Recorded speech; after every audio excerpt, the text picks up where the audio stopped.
রূপনগর হত্যাকাণ্ডে 4 জন গ্রেফতার। ঢাকা ধামরাই থানাধীন রূপনগর এলাকায় সংঘটিত একটি হত্যাকাণ্ডে ঘটনায় 4 জনকে গ্রেফতার করেছেন পুলিশ।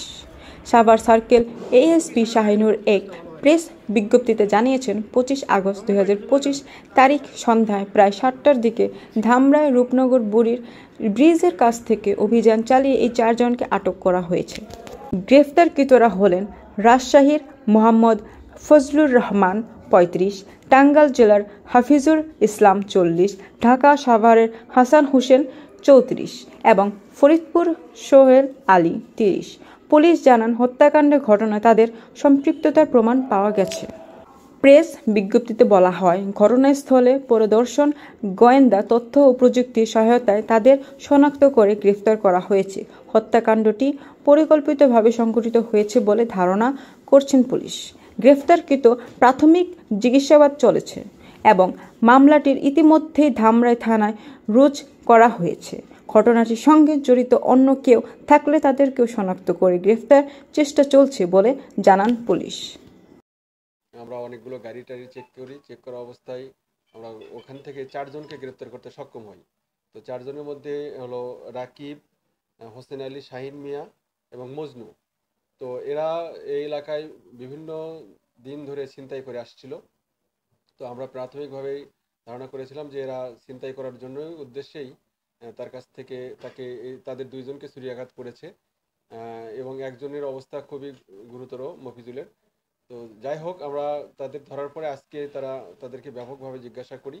জিজ্ঞাসাবাদে তারা জানায় যে আকাশ নামে একজন লোক আছে, তার স্ত্রীর সাথে এই হলো ডিসিস যে ফজলুল হক আছে এবং তার একটা পরকীয়ার সম্পর্ক, এটা বলছে। কিন্তু আমরা প্রাথমিকভাবে যেটা প্রথমে পেয়েছি যে এটা হলো ছিনতাইয়ের উদ্দেশ্যেই তারা এটা করেছিল এবং পরবর্তীতে হয়তো বিভিন্ন কথাবার্তা বলছে, কিন্তু এটা মূলত তারা স্বীকার করেছে যে ঘটনার সাথে জড়িত রয়েছে এবং তাদের কাছ থেকে 3টা সুইচ গিয়ার চাকু উদ্ধার করা হয়েছে এবং তারা দীর্ঘদিন ধরে এই পেশায় করে থাকে। বিশেষ করে কারো ভাড়াটিয়া হিসেবে গেলে সন্ত্রাসী করা বা অন্যকে আহত করা বা মেরে ফেলা, এই ভাড়াটিয়া হিসেবে তারা যায়। তো এরা চিহ্নিত সন্ত্রাসী, এদেরকে আমরা বিজ্ঞ আদালতে সোপর্দ করব। এরপরে আমরা বিজ্ঞ ম্যাজিস্ট্রেটের সামনে তাদের 164 করাবো। আমরা প্রাথমিকভাবে আমাদের কাছে সবকিছু তারা স্বীকার করেছে। পরিস্থিতিটা তেমন বিভিন্ন সময় এই ধরনের ঘটনা ঘটে, সেখানে আইন শৃঙ্খলা বৃদ্ধির কোনো পরিকল্পনা আছে কিনা প্রশাসনের পক্ষ থেকে? না, এর মাঝখানে আইন শৃঙ্খলা হলো গত বছর 5ই আগস্টের পরপরই অনেকটাই অবনতি হয়েছিল, মাঝখানে অনেকটা ঠিক হয়ে গিয়েছিল। এই কয়েকদিন ধরে কিছু কিছু বিচ্ছিন্ন ঘটনার নিউজ আসছে। তো আমরা এর প্রেক্ষিতে আমরা অতিরিক্ত ফোর্স পুলিশ লাইন থেকে আনার ব্যবস্থা করেছি এবং কিছু গাড়িও টহল দেওয়ার জন্য।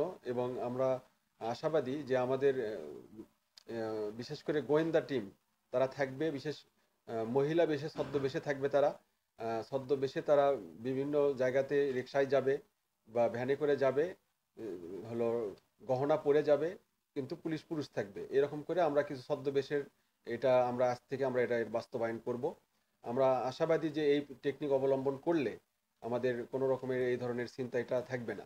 এটা আমাদের কিছুক্ষণ আগে আমাদের পুলিশ সুপার স্যার যে নির্দেশনা দিয়েছেন সেই অনুযায়ী আমাদের অতিরিক্ত প্রায় 35 জনের মতো এই ধামরাই থানায় আসতেছে, যাদেরকে দিয়ে আমরা এই অ্যাম্বুশ সিস্টেম বলে এটাকে, আত্মগোপন রেখে বা ছদ্মবেশ ধারণ করে এই চিহ্নিত এই সন্ত্রাসী বা যারা ছিনতাইকারী আছে বিশেষ করে এটা আমাদের করব। আসলে মূলত পরকীয়ার কারণে তাদের হত্যা করা হলো নাকি ছিনতাইয়ের উদ্দেশ্যে হত্যা করা হলো? যেহেতু জানতে পারছি এখন জবাই করে হত্যা করা, ছিনতাই করে আসলে জবাই না স্ট্যাপ করেছে।